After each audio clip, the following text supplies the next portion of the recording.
Is there anything on our minds besides for the hostage deal? And obviously, last night Netanyahu gave an amazing speech after the entire nation waited with bated breath, and the speech was delayed for an hour, but it finally came.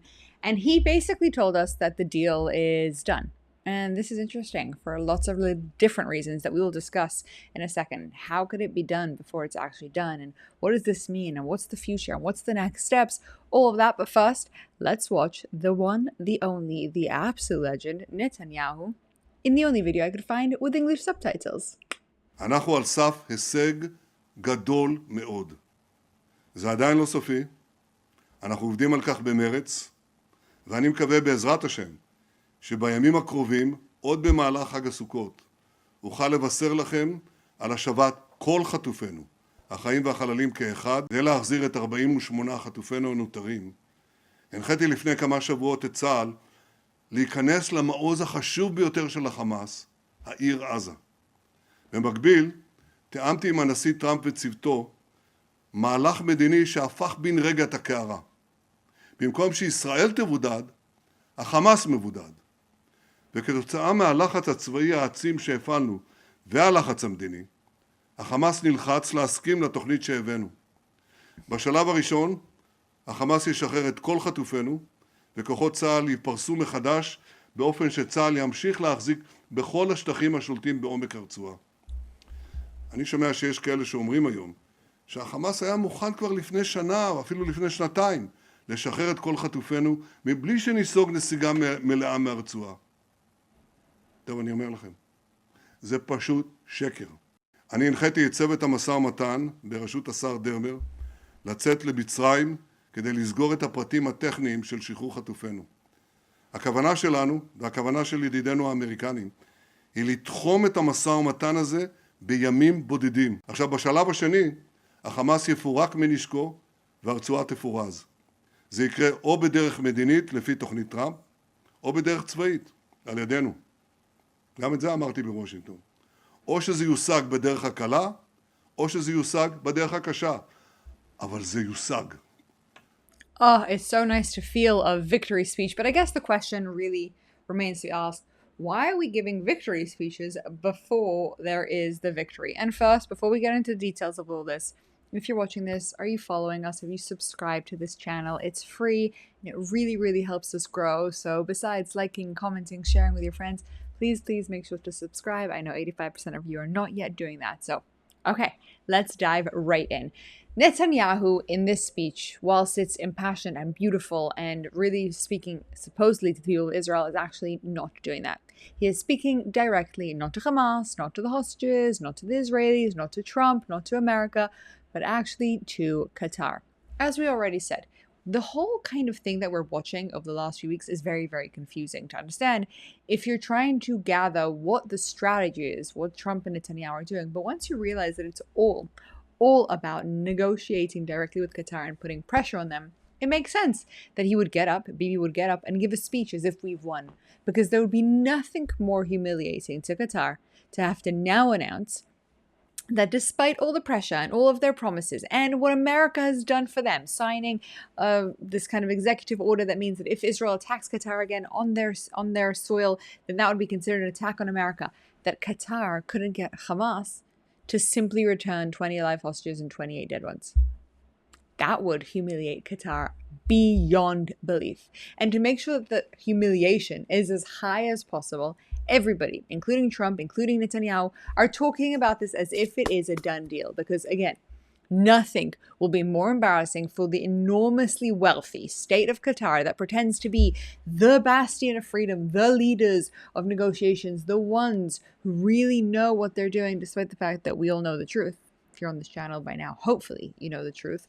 There would be nothing more embarrassing and humiliating for them than a group of terrorists in Gaza refusing their word, breaking Qatar's promise to America and to Israel. And that's why Netanyahu is making the speech as if it's already a done deal. In Hamas terminology, the way we've been dealing up until the last 2 years is we've been speaking directly to Hamas. And every time we've said, yeah, we're excited about the deal's going to happen, etc., Hamas have basically been like, nah. They're watching our media, they see what's working, and they're like, oh, the Israelis are happy, we're not going to do that. But again, the second we've stopped talking to them and we start talking to Qatar, and they're just irrelevant, like they just have to do whatever Qatar makes them do, everything shifts. And that's why Netanyahu is risking everything with such a video, basically saying it's a done deal when it's not a done deal. So what is the done deal that we are discussing? Well, first of all, the number one prerequisite for everything is that all the hostages are returned in the first 72 hours. Now, right now, as we speak, an Israeli Ronderma, a team has been sent to Cairo to debate and discuss the kind of details. And what are those details? Well, as we've said, within the first 72 hours, everybody needs to come home, but it sounds like there's problems identifying bodies, and they really kind of want to make sure that there's no ceremonies and none of the disastrous things that we've seen in the last few releases, which were just horrific, right? And there's, again, small technical details. Now, one of the things that's just not been talking about enough is the fact that we are releasing thousands of terrorists back into the West Bank and back into Gaza, but we'll do a video on that another time, the costs of this deal if it is yet to happen. But that's what's being negotiated right now to see, is it possible to get at least all the live hostages, and if not all of the bodies, if not most of the bodies, in the first 72 hours. And only once that happens, that first preliminary thing, will the rest of the stages happen. Will the rest of the 21 steps of the plan move forward? Now, you have to ask yourself, and I'm definitely asking myself, why would Hamas agree to this? I mean, like the number one thing that happens after they give us the hostages is that they have to give up all their arms. And probably it's because they're being told by Qatar, look, lay low, shut up, you'll survive physically. They're in the city of Gaza right now. Okay, so just let's back up for a second. What changed? What shifted in the last few months, in the last few weeks, in the last few days specifically, that suddenly Qatar, who have been pretending to negotiate so happily, are actually negotiating now? Well, it's pretty simple. There were two main things. Number one, we actually entered the city of Gaza. Okay? Gaza City, not the city of Gaza. Gaza City is the final Hamas stronghold. And if Israel does what we do to Gaza, what we did to Rafah, what we did to the other locations, to Gaza City, then Hamas are literally obliterated. Now, as we've said on here, the ideology of Hamas is not, the ideology of the pro-Palestinian movement is not, but Hamas, the physical combatants, will be done and destroyed, and it could be at the price of the hostages. This is something that Qatar is trying to avoid very, very carefully, because remember, they want Hamas. They want them to keep on living. And so the second thing that happened, which is a big deal, is that Israel tried to take out the Hamas leadership on Qatari land. Now, whilst it didn't succeed, it was a failed elimination, so to speak, the Hamas leadership survived.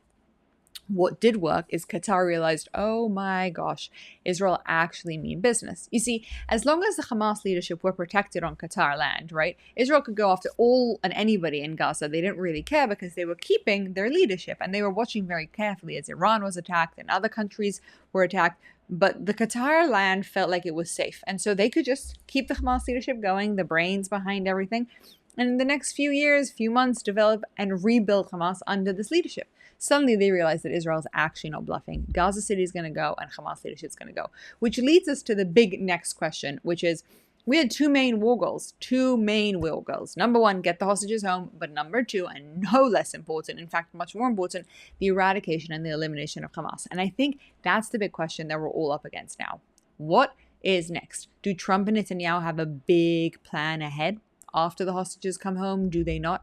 Is that not what's going on? Is it yes what's going on? Are we just going to kind of give up on the elimination of Hamas, which is problematic anyway, because how do you destroy an ideology which isn't just the people? Many, many, many questions. But that's where we're at right now. We are eagerly hoping that by the Jewish date of 2 years, Simchat Torah, the holiday, which is in about a week and 2 days from now, that all of this will basically be behind us. And there are many other questions on our mind. What is a win? What does a win look like? How much of Gaza are we going to leave versus are we staying? Right now, Trump announced that we had to leave bits of Gaza, but we're basically staying in a lot of it. Is that a success? Is that a failure? All that and more we'll be talking about on this week's JNS episode.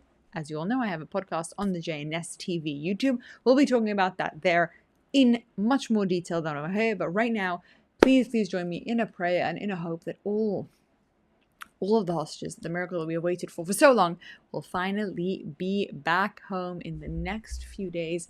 Amen, amen, amen. And just one more thing.